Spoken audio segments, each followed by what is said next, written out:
very often reason is clouded by emotions. When people want things to turn out a certain way, it makes it difficult to really make sure that your rational thinking is just based on rational basis and not based on the way you want the answer to come out. So we have the same thing in many, many different areas of life. The Torah is very, very strict on questions of judges taking bribes. Why is that? Because if he takes a bribe, even if it's a very, very slight, seemingly insignificant gift, it is going to cloud his perception and his rational reasoning abilities in a way that he's really not sure how far it went. And so, too, when we want to get a certain answer, it also is very, very likely to cloud our perspective on the situation. Now, obviously, the question, does the fetus have rights, is directly impacting on the abortion question, but I'm not really talking about abortion yet. I'm talking about what's behind one essential element of the abortion question, and that is the status of the fetus. And although nobody likes to read a novel when they know the end, so it takes the excitement out of it, but the Torah's perspective on this, we have the whole pro-choice and pro-life debate, and everyone figures out that Judaism comes out on the pro-life side, and although in general you definitely say we're closer, the Torah's point of view is closer to that perspective, but it's not at all identical, and there'll be very many practical differences between them. And what we're going to focus on today is what is exactly the status of a fetus, how is it looked at from the secular perspective to a certain extent, and how is it looked at from the Torah perspective, what things have changed in modern medicine that are also impacting on this. Okay, so that's the outline of today's session. We'll first go through things from the secular point of view and then try to illuminate it from the Torah's point of view. Now, these two choices of words, pro-choice and pro-life, have been very, very cleverly chosen by whoever chose them to automatically invalidate the opposing camp. Okay? Because if you're from the pro-choice point of view, so that automatically makes the pro-life people anti-choice. Now, anti-choice doesn't sound like a very defensible position to be anti-choice. So just by calling yourself pro-choice, you've sort of already won the argument. And conversely, if you call yourself pro-life, that means the other people are anti-life. It also doesn't sound like a terribly moral position. So one side says, I'm pro-choice, and obviously you're anti-choice, so therefore you're fascist, and we're not going to talk to people like you. And the other side says, well, we're pro-life, so then you're anti-life, and we don't talk to murderers. So then nobody talks to each other. They yell at each other, but they don't talk to each other. Now, in reality, there's a very simple underlying question here behind which one of these positions you take. Because when you say pro-choice, who are you talking about? The woman or the fetus? You're talking about the woman having a choice. And when you're talking about pro-life, whose life are you talking about, the woman or the fetus? You're talking about the fetus. So it's not really a question of choice or life. It's a question of who you're talking about. Are you talking about the woman or you're talking about the fetus? And whether you should talk about the woman, well, obviously you talk about the woman. She's obviously an essential, the essential person here. The question is she the only person here? And that question revolves around this question. What is the status of the fetus? Because what the pro-choice position is saying, that all we really have to take into account is the position of the woman. Because the fetus is not of independent standing, so it's just part of the woman, and therefore she has the choice. And the pro-life position is, wait a second. In addition to the woman's life, you have something else going on over here, the life of the fetus, and it does have independent standing. There are some that want to say even further. They want to hold that the fetus's stance has more important than the woman's. But we'll leave that for later. So really what it boils down to, if you're saying pro-choice, it's because you answer this question about what is the status of the fetus by saying this fetus does not have independent status. And that's why, when you say over here pro-choice, it's not that these people believe that the woman shouldn't have any choice about anything. What should she have for breakfast? The question is she allowed to have an abortion? Can she choose to have an abortion or not? Okay, and the pro-choice people are saying, since the fetus has no independent status, so why should she not be allowed to choose the right to have an abortion? It's her right. And the fetus has no independent status. And the people say pro-life, and the answer to that, what do you mean life? It has no independent status, the fetus. And they scream back murder. But what is the underlying assumption behind that position is that the fetus does have independent status. And since the fetus does have some independent status, we cannot only worry about the woman's point of view, we have to worry about the fetus's point of view. And that's really what's underlying the argument. 99.9% of the people that talk about this don't argue about this, because this would be something you have to discuss. Okay? Does it have independent status, or does it not have independent status? And as we shall soon see, that from the secular point of view, they're having great difficulties in coming to consensus on this. And it becomes even more unclear when it ends up having impact on the societal or legal view of abortion, and then it has to fit according to what the law is regarding abortion. And we're going to see that according to the Torah's point of view, there's also ambiguity here. This is not a cut and dry issue at all. Whether the fetus has independent status or not, in short, we're going to go through some of the sources, but in short, the answer to that is the classic answer in much of Jewish law is that it depends. I know you all, if you're looking for a yes or no answer, you better go somewhere else, because you're not going to get one here. But hopefully we'll explore what's behind things. Now, hopefully this will...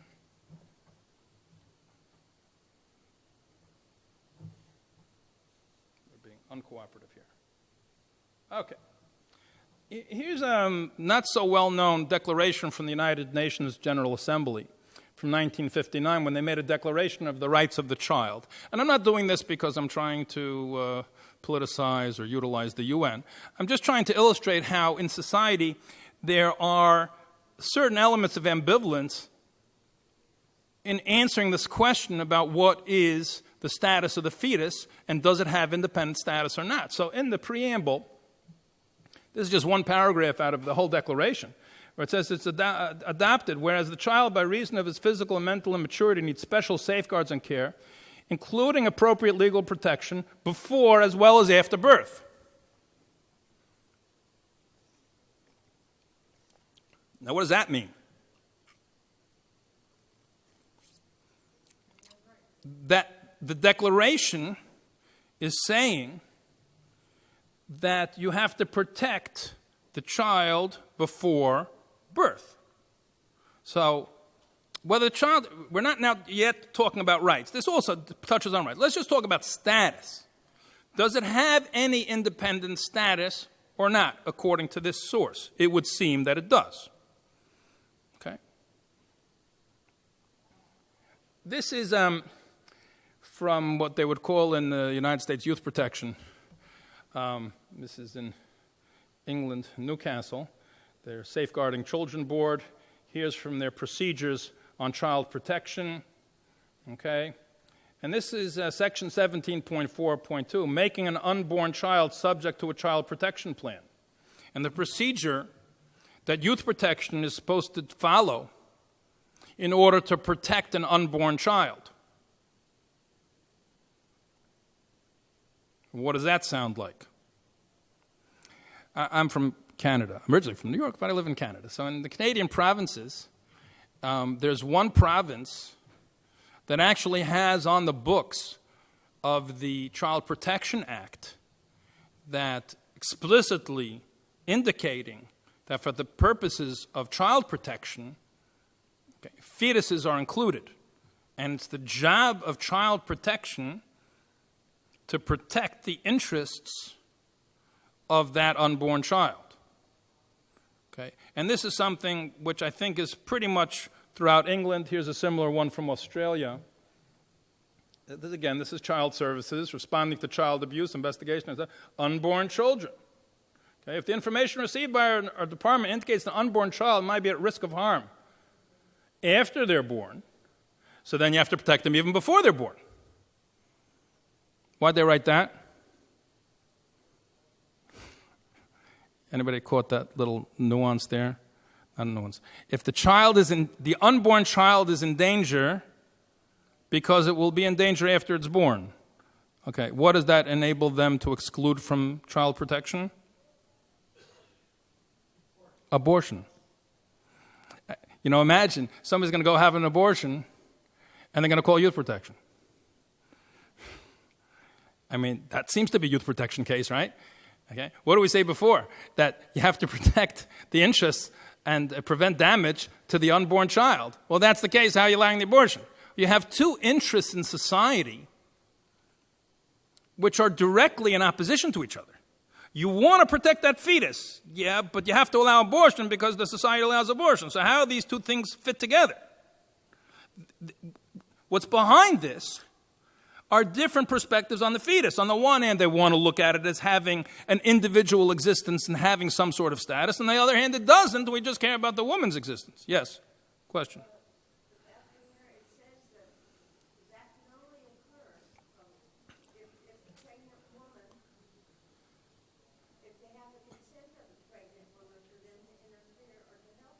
Right. Okay, so it's different in Australia as in England, and it's different in New Brunswick, too.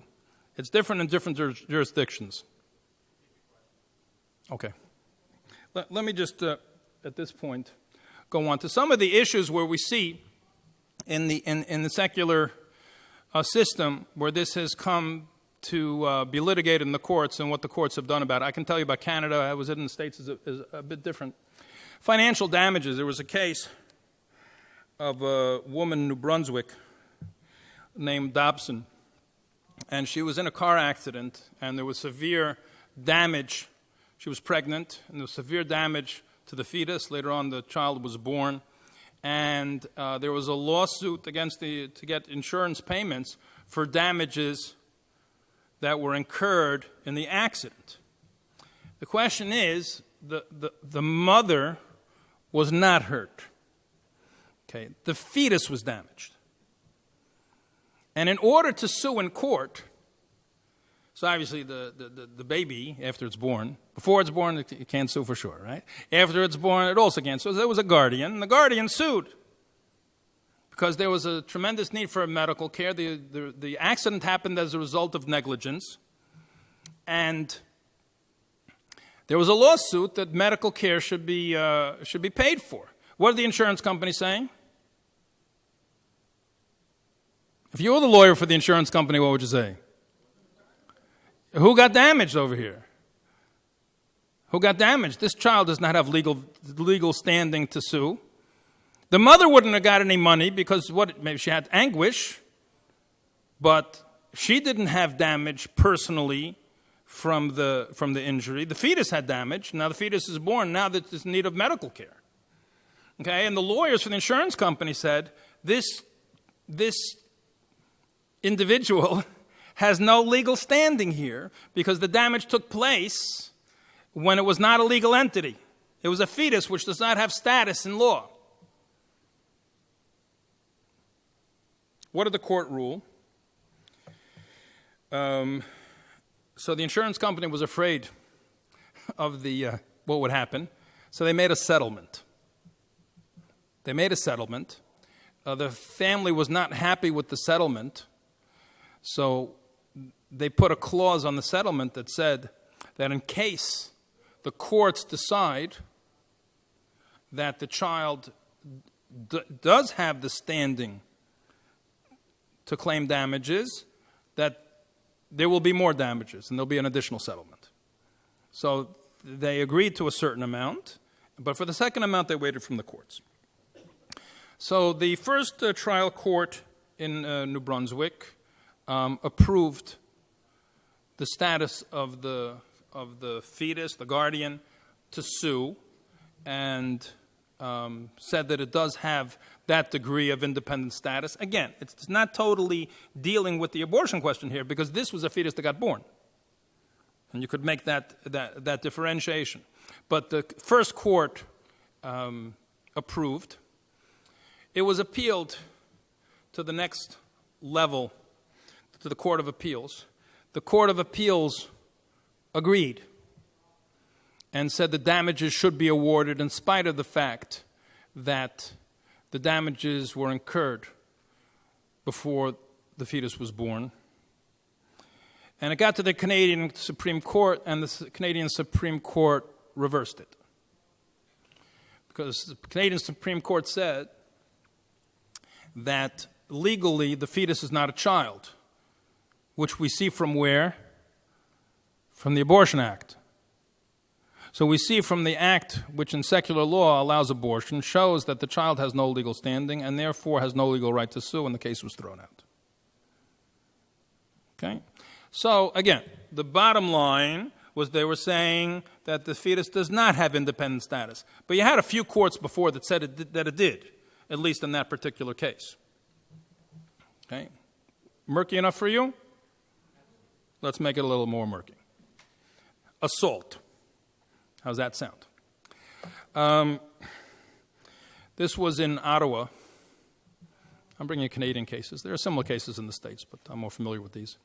There's a woman named Drummond who, shortly before she was due to give birth, took a pellet gun, a BB gun, and put it into her body from the bottom and put a few pellets into the skull of the fetus. I remember when this case first hit the press, and they prosecuted her originally for attempted murder. There are issues of mental competency, obviously, but what were the charges? Immediately, there came in the various lobbying groups and interest groups and say, how could it be attempted murder? It was a fetus. A fetus has no legal standing. And what actually happened was the Attorney General dropped charges. They finally allowed, there was a plea bargain, and they made some sort of plea bargain that she should plead guilty to a charge of not notifying the authorities when a child was in potential danger. Because the child was going to be born having these BBs in its the brain. There's another case. This is actually a U.S. case from 1999. I believe 1999. Anyway, a baby was born with an exceedingly high level of alcohol in the blood. Okay, 0.2% of the blood was alcohol.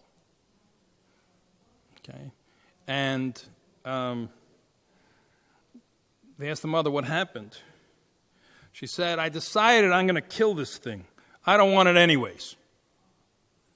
So when she was due, she just started drinking and drinking and drinking, attempting to self-abort the baby. It also came a question of assault charges. She wants to kill this thing. Now, is that the way to kill it, or is that not the way to kill it, even if it would be legal? Roe versus Wade established a principle, this is a U.S. Supreme Court case, that allowing abortion, again, I'm speaking strictly from a secular point of view. Torah doesn't agree with Roe versus Wade. But from the secular point of view, that the cutoff line is viability, which is itself a matter of great discussion. In other words, when is it that abortion is prohibited? Once it has viability, once it would be born prematurely and could survive without the mother. At that point, the Supreme Court ruled, and they did it according to the prevailing medical knowledge of the day, about what would be the earliest that a premature baby would be able to survive. Now, that is a very, very unclear line, aside from the fact that it constantly changes according to developments in medical expertise. It's also, how do you define it? What does it mean to survive, number one? It means to survive without any damage. And also in terms of survival rate. It's basically accepted in most places that it's a 50% survival rate, which means viability. There are many cases of abortions being performed and breathing babies being there on the table, because the cutoff line, which is normally used for viability, is the 50% rate, which again keeps getting shorter and shorter as the medical expertise changes. But that means that 49% of those who were still allowed to be aborted could live independently and have viability. Just legally, it was defined at 50%. So in any case, the assault charges, really in this case, abortion would not be allowed. It was a very, very late stage of development, and so too in the case of Drummond. But the underlying principle of fetal independence was at stake, and again, over here, charges were dropped. Third case, protection from addiction. So the big case in Canada over here was in Manitoba, and it was Winnipeg Child Services. Winnipeg Child Protection Services had a woman that had been under their care for a while. She was Aboriginal, from Indians, the Inuits. And she was addicted to sniffing all different sorts of substances, glue, paint thinner, all different sorts of things, and was putting her own life, as well as those around her, in tremendous danger. And then she got pregnant. And Child Protection wanted to put her in a treatment center. They did not have the legal authority to put her in because she hadn't done a crime. So they wanted to put her in order to protect the unborn child, because the child that will be born after being exposed to this addiction will be suffering tremendous damage. So in order to protect the health of the fetus, they went to court, and they got a court order. It went to appeal. The Court of Appeals reversed it and said you can't do it. And the Supreme Court of Canada, again, using the same reasoning they did in the other case, said that you cannot force the woman into treatment in order to preserve the health of the fetus. You don't have the right to do this.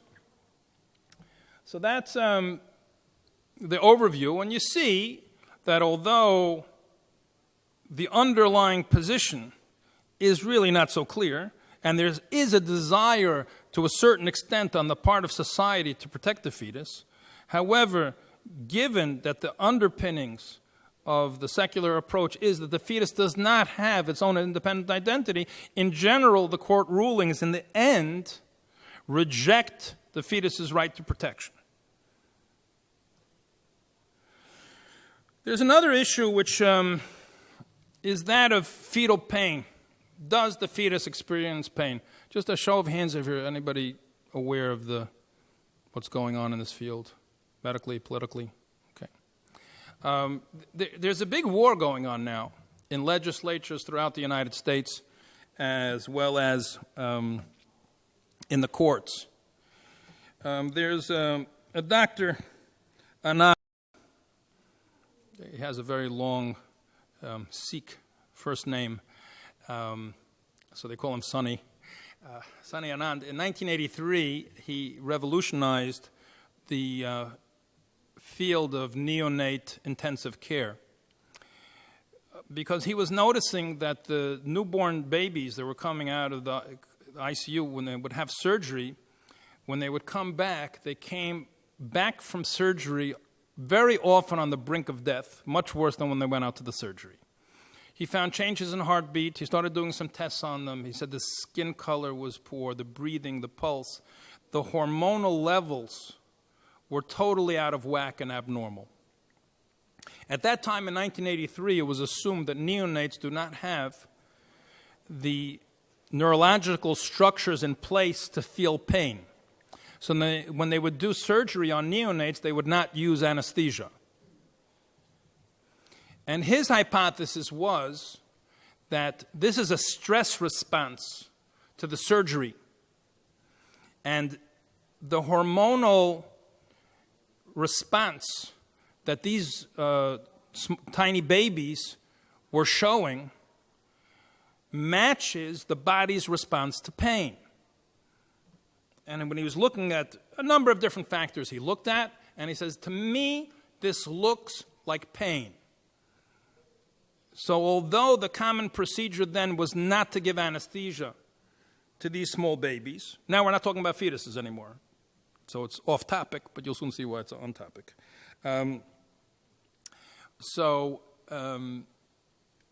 He started instituting a policy of using anesthesia. And lo and behold, the problems dropped dramatically. There was a mortality rate in the first hospital he instituted that there was a 25% mortality rate of these infants that were undergoing surgery. After giving them anesthesia, it went down to 10%, under 10%. Obviously, they were having surgery because there were severe physical problems, but it became evident, and everything, the hormonal response was in normal range, the pulse, the blood flow, and so on and so forth, blood sugars. Everything came between in the field of normal areas. Today, that is common procedure. It would be considered today to be unspeakable cruelty to do surgery on a newborn baby without anesthesia, even though it was common knowledge until 1983 that they're incapable of experiencing pain. It's now commonly accepted that they do, even though they can't really express it. Which already here, it's going to become more important as we explore the subject further. The question becomes, what is pain? Is pain an objectively observable set of physical responses? Or is pain a subjective state of mind? You have a very severe neurological condition, sometimes after a stroke. There's something called locked-in syndrome. And the person is totally unable to communicate. Many people that have strokes, even if their body will not respond, they're able to communicate through blinking or some other way. Blink once for yes, are you cold? Blink once for yes, twice for no. And you have people that don't respond at all. So very often in the hospital, they treat them as if they're in a coma, and they don't do anything. Later on, the people sometimes recover and speak about the undescribable pain that they experience, which you would never, ever know if they didn't come back to tell you. Now, you could measure that through certain physiological responses. Over there, they had originally the physical neurological structures, according to everybody, that are necessary in order to have that subjective experience of pain. But if you can't ask the person, how are you supposed to know whether they're experiencing pain or not? Maybe they're experiencing pain, but you don't know. So what was normally assumed, and this is a matter of hot debate, which is taking place not only in the medical schools, it happens to be taking place today on the floor of Congress and throughout many legislatures in the United States, is that exactly where in the brain does pain register? And at what point of development is that part of the brain developed? At which stage of development? Because this Dr. Anand, once he discovered this, he said, hey, once they started doing in utero surgery, which today is not common, it's done, but it's not terribly common. They say by the year 2020, they're going to have a very, very wide range of surgical interventions, which will make it much more commonplace, which, just to speak it out, is doing surgery on the fetus when it's still inside the mother. They're detecting through different tests, whether it's an ultrasound or something else, certain sorts of problems that could be corrected relatively simply through surgery. So they're doing surgery on the fetus. So this Dr. Anand says, wait a second. Everybody says that the fetus does not experience pain. But everybody said that the newborn babies also didn't experience pain. And they were wrong. So let me start studying this. And he did. Especially being the foremost person in the world in the field, and he had come up with this revolutionary discovery, so his word bears weight. And his conclusion was the same physiological changes, not the same, but similar, in terms of hormonal changes, changes in blood flow, and so on and so forth, that he observed in the newborn babies after surgery. He observed in the fetuses when they were undergoing in utero surgery. Then everybody started saying, wait a second. That means that we have to give anesthesia to the fetus. So in 1997, whatever their name is, the Royal College of Obstetricians and Gynecologists in England, studied the subject and came up with a recommendation to the government that in cases of in utero surgery, where you're doing surgery on the fetus, that in addition to giving anesthesia to the mother, you should give anesthesia to the fetus, which, as one could readily imagine, resulted in a firestorm of protest.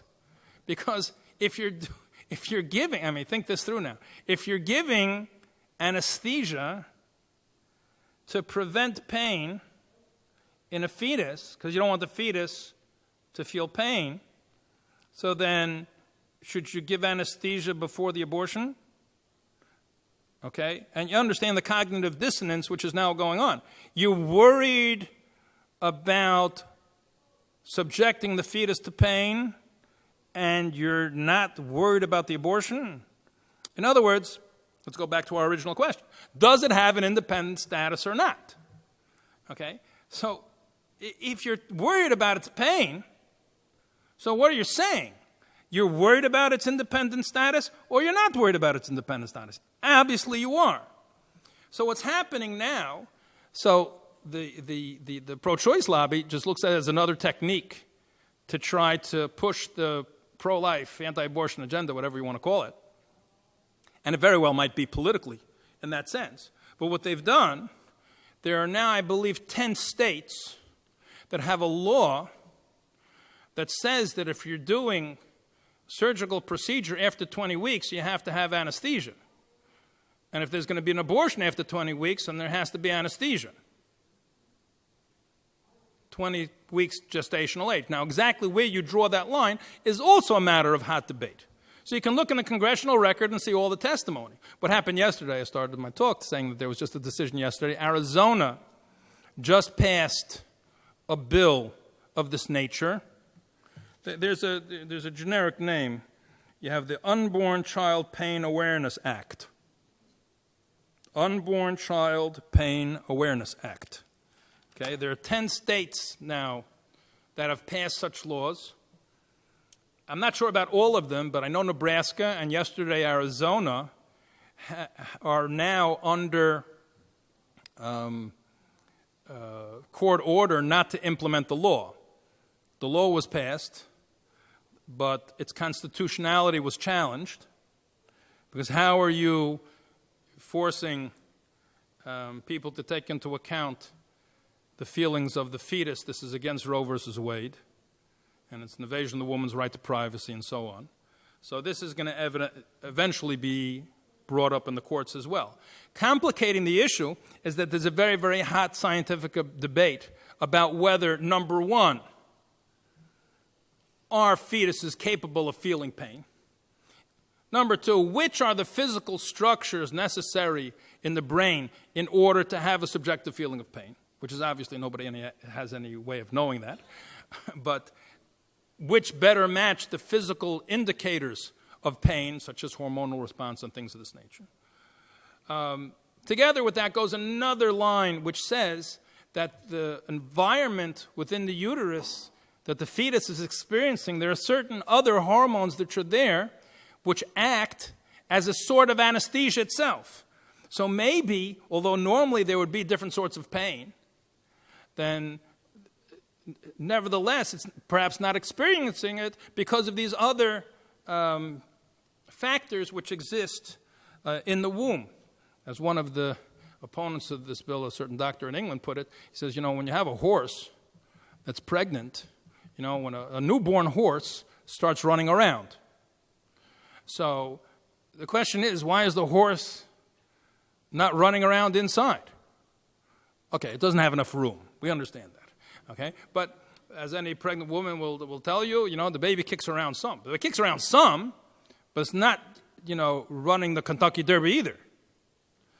So he wanted to explain it by saying that there's a natural sort of subduing chemical environment which ends up affecting the consciousness and sensation of pain internally as well. So this now closes the secular section of our presentation. And as you see, it's not at all clear what the medical situation is. And fueling this argument is, what does it mean from abortion? So it's very, very difficult for anybody to look at it objectively.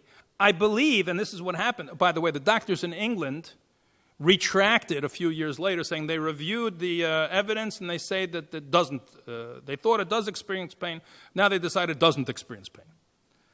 Okay, I don't know, I'm not a doctor, but you have a very, very wide range of opinions on this, and the question is what the court is going to do about this, if anything. Now, I'd like to now turn to the Torah's point of view. So if you look at your sheets, let me start from page 3. We'll do this in a little bit of different order.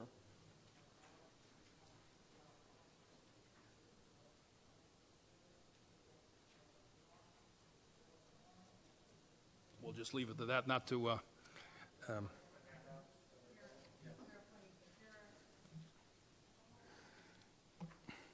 Okay, so the earliest source is obviously that in the Chumash, and I'd just like to, maybe we'll do it as follows.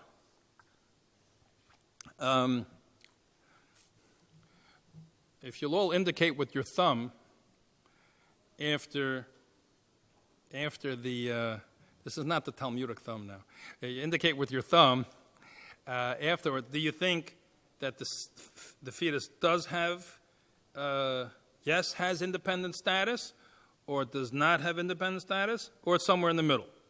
Okay, what does each source indicate? So we're going to learn the source, and then you tell me, what does it indicate about the status of the fetus? Okay, so let's, in the middle of page 3, says over there, Shemot, Exodus, chapter 21, verse 22 through 23.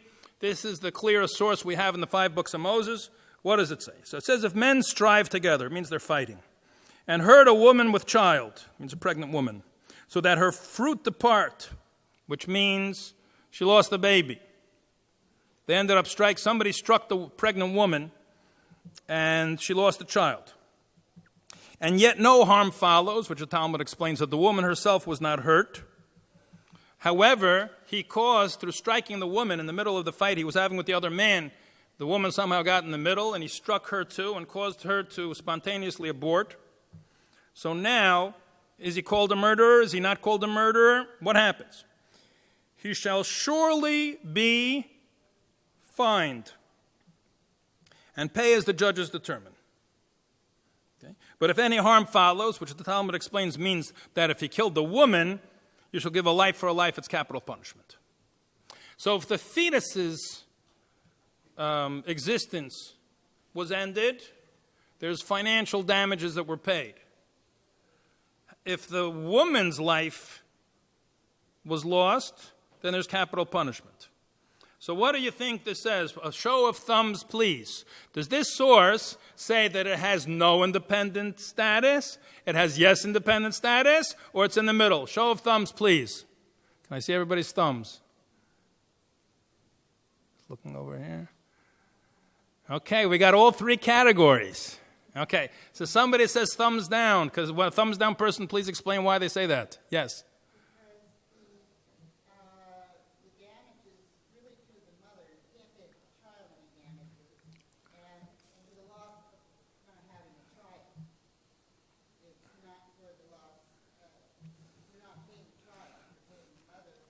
Okay, so it's two parts. It's that there's no capital punishment as a result of losing the fetus, number one. And even the damages, you're saying, doesn't show independent status because it's the damages, which is for the mother for her loss. Let me strengthen that point of view. There's a law. We don't do this anymore, but there's different cases where they would sell servants, and there's a price you pay for a female servant, and there's an additional price you pay for a pregnant female servant.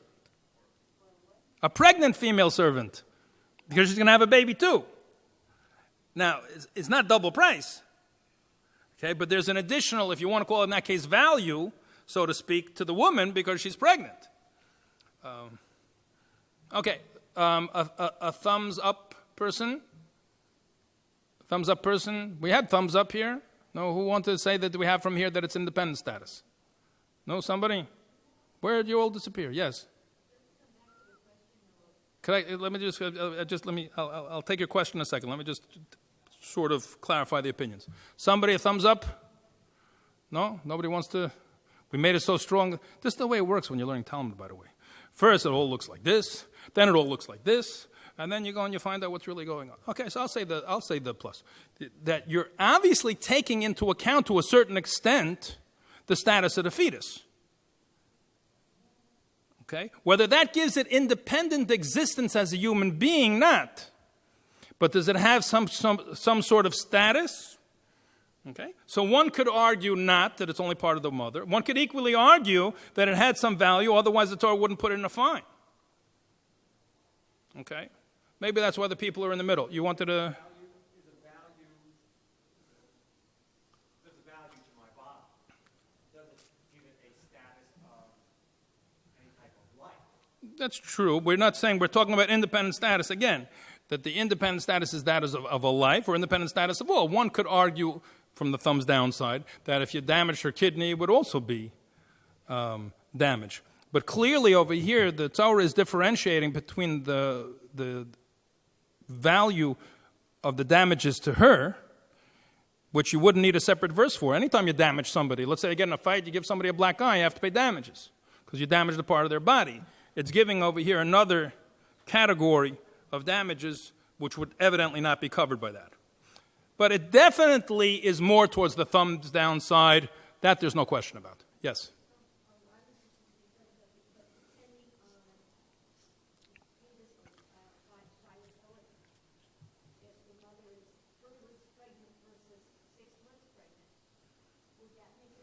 It's very interesting over here. According to the Torah, until it's born, it doesn't really make that much difference. You'll have major differences in secular law, and as we'll see, let's go to the next source. Let's just go to page number 2. Okay, the very first source over here, page number 2. This is the classic description of abortion and the basis for the foundation for all the discussion about the Torah's point of view of abortion. If a woman in labor has a life-threatening difficulty, one dismembers the embryo within her. Okay, we're using embryo, it's different in medical terminology, because this would apply even full-term baby. This is described as even if it's occurring, God forbid, in the middle of childbirth. Okay? If the woman's life is in danger, you perform an abortion on the fetus in order to save the mother's life, according to Jewish law. One dismembers the embryo within her, removing it limb by limb, for her life takes precedence over its life. Okay? What does that sound like? Thumbs up, thumbs down? What? Everybody's afraid. We're not taking attendance here, Put your thumbs. We have some downs. So downs is why, clearly, because we're saying that you're going to kill the baby. I don't have any thumbs up, but I got some sideways. Why do you say sideways? Where do you see that?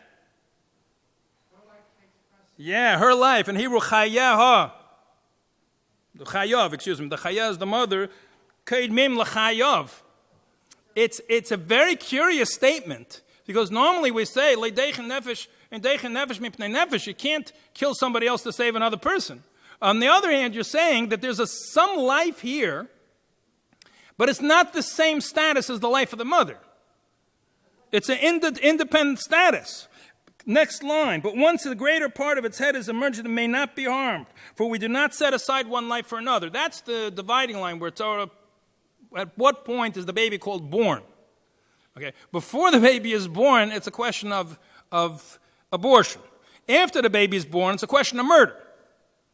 And it's no difference a 1 second-old baby and a 20, 30, 40-year-old person once the baby is born. So the Mishnah is saying that what point is it born is once the head is emerged. Fine. But at that point, you have to try your best to save both of them, because you can't kill one to save the other, because they're both equal. You have to try to save both. Okay, that leads to many other difficult cases, but clearly we see over here a differentiation. One thing for sure, that even if the fetus has independent status, it certainly is not the same as the life of the mother, which is, I mentioned that I was going to get to this in my presentation. This is one of the reasons that from the Torah point of view, we cannot join forces with most of the pro-life groups, because we don't agree with them, because they would not allow abortion even in a case where the mother's life is in danger. For political reasons, they won't say that. And there are theological reasons that you have in some of the non-Jewish religions why they would even prefer the fetus's life to the mother's life. We're not going into this. We're not learning. It's not a lecture in comparative religion. Okay? But certainly, according to Jewish law, even if it has some independent status, okay, nevertheless, it's not something that would be equal to the life of the mother. We're running a little short on time. If you just turn over here back to page 3. So it says over here, the Talmud, Arachin is a Talmudic tractate, page 7a. And the background you need to know in order to understand these few lines is that according to Jewish law, the Sabbath cannot be violated unless it's to save a life. Okay? To save a life, you can violate the Sabbath. If it's not to save a life, you don't violate the Sabbath. So it says that if a wall would collapse on a person, okay, and you have to dig the person out, so if there isn't a chance that the person's alive, you dig up the wall on Shabbos. But if you know that they have passed away, so then you don't dig them up on Shabbos. That's the law. The question we're interested in over here, we're not learning laws of Shabbos now. The question is, could you save the life of a fetus through desecrating the Shabbos? So the case the Talmud describes is that if a woman dies on the Sabbath while she's on the birth stool, the woman died tragically in childbirth. So the mother is gone. The question is, can you save the fetus? Are you allowed to save the fetus? The only way you're allowed to save a fetus is by violating the Shabbos. And the only way, according to Jewish law, you can violate the Shabbos is in order to save a life. So it says, one brings a knife to cut open her abdomen and remove, save the fetus, even if you must carry the knife by way of the public domain, which is a biblical violation of the Shabbos. Which means the answer to the question is, do you violate the Shabbos in order to save the fetus? And the answer is yes. Where are you going to put your thumb now? So you look in this portion of the Talmud, it looks like this. You look at this part of the Talmud, it looks like this. Let's turn to page 4. You're going to like this. Rabbi Eliezer says, a fetus is merely considered like the mother's thigh. In other words, like it's just part of her body. It's another piece of her body. Who does that sound like? Pro-life or pro-choice? Yeah. Rabbi Eliezer should forgive me, but it just sounds like the fetus is just another part of the body, and it has no independent status. But Rabbi Yeshua says the fetus is not considered just like the mother's thigh.